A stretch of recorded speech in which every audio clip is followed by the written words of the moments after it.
Welcome to Songkhla Ratchapat University's English for Communication 1.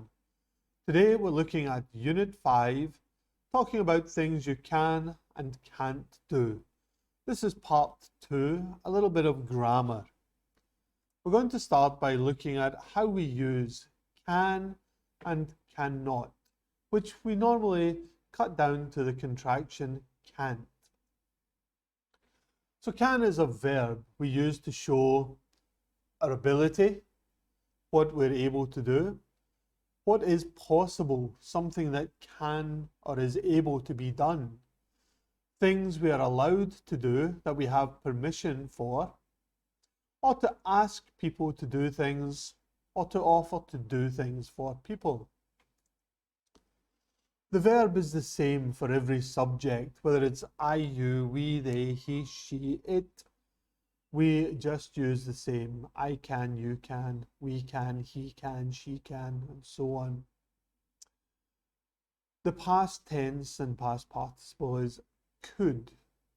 So an example, talking about your ability, I can speak Chinese. When we want to talk about possibility, it can be quite cold in winter. So it's possible, but it's not definite. Permission. Can I borrow your pen? A request. Can you speak up, please? So requests, permission, very similar ideas. Permission is when someone allows us to do something. A request, we ask someone to do something for us, take an action. And an offer. Can I give you a hand? Can I carry those for you? So will you allow me to help you? We use the negative cannot or can't for being not able to. I can speak Chinese, but I can't read or write Chinese. To say something's not possible. It can be quite cold in winter, but it can't get any colder than it is now. What we're not allowed to do, you can't borrow my pen, and so on.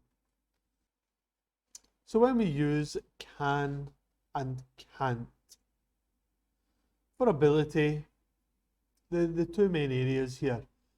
The affirmative, I can swim, he can't drive, you cannot drive. Can you speak English? Our affirmative, negative, and question forms. And permission. These are the two main ways we use them and we'll focus on. You can use the car tomorrow. They can't come to the party. Can I borrow your pen? So in those ones where allowing people to do something, you are allowed to use the car. It's okay to use the car tomorrow. They are not welcome at the party. They cannot come. Okay. One of the things we often use with can and can't are adverbs of degree. Now, you may already know an adverb is a word that describes a verb. For example, he sings loudly. So a subject, he, the verb sings, and we're describing it with the adverb loudly. We can also use it to describe an adjective, such as tall, and very is the adverb describing the adjective tall. Or we can add together two adverbs. So another adverb, ended too quickly. So too and quickly are adverbs there in that sentence. And even we can use them to cover a whole sentence. The example, fortunately, which is our adverb, I had brought an umbrella. It was raining when I came out of the restaurant. Fortunately, I had brought an umbrella. A lot of adverbs, they end in ly. So when we learn adjectives, we often have the counterpart, just the same word with ly. For example, healthy, healthily. I eat healthy food, an adjective. I eat healthily, an adverb. Some of them are not like that. There are exceptions, such as fast, which is both an adjective and an adverb. So, let's take a look at some of the adverbs of degree, which we use to express how much or to what extent we do something. How good are we at something?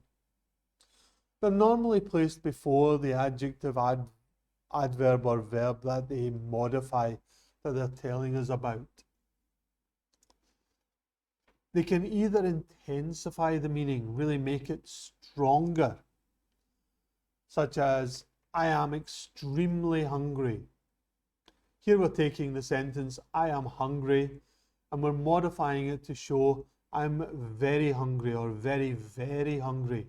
So extremely is a really strong form of very. I'm extremely hungry. I'm very, very hungry. Or it can make it weaker. I'm fairly certain I locked the door. Fairly is quite sure, a little bit sure. I'm not certain. Certain's very positive. I know I locked the door. I'm certain I locked the door. I'm fairly sure. I'm fairly certain I locked the door. So they can make our statements stronger or weaker. I can swim. I can swim very well. I can drive. I can drive quite well. Okay? I can't play golf very well. So a negative, and we use to modify. I'm not able to play very well. So let's look at where we put these adverbs of degree. In an example sentence, we have the subject, the main verb, adverb of degree, and an adjective. We see it comes before. The adverb of degree comes before the adjective. Our subject, Jane. The main verb is, and the adverb very with the adjective happy. Jane is very happy. Subject, main verb, adverb of degree, and an adverb. Tom walks extremely quickly. So again, coming before the adverb or the adjective. As subject, adverb of degree, and the main verb. The boys thoroughly enjoyed their trip. So subject, the boys, the adverb of degree, thoroughly, and the main verb, they enjoyed the trip. Now, the main focus of this unit was using the words can, and can is a modal verb. A modal verb, when we use adverbs of degree, they can appear before the modal verb or the main verb, depending on the meaning. We want to highlight that the subject, adverb of degree, the modal, or and the main verb. You really can't go out tonight. Or we can have the subject, the modal, adverb of degree, and the main verb. You can't really go out tonight. Now, these look the same in most ways, but the meaning is slightly different. So, you really can't go out tonight. You can't really go out tonight are just stronger or weaker versions of each other. You can't really tends to mean sort of, a little bit. You can't really go out tonight. And you really can't is a bit stronger. It's emphasizing you really can't. So either of those structures are possible. And as you hear people speaking and you see examples of English, look out for either structure. We do that a lot. Some of the common adverbs of degree, and I've broken them into 3 areas here for you, just a few examples. I've called them weak, in between, and strong.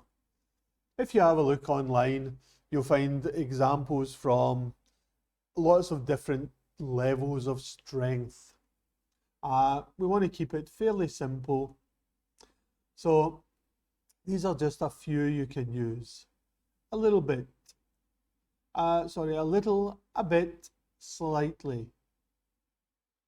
You can add, but they're not saying you're very good at something. I can speak a little Chinese. In between, these are anything, can be quite weak up to quite strong. Fairly, pretty, quite, rather. So you could say, I'm fairly good at tennis. I'm pretty good at tennis. I'm quite good at tennis. I'm rather good at tennis. We want to show how strong it is, that we're better than just a little bit. I'm extremely good at tennis. I'm very good at tennis. We can also use words like highly. I'm highly skilled.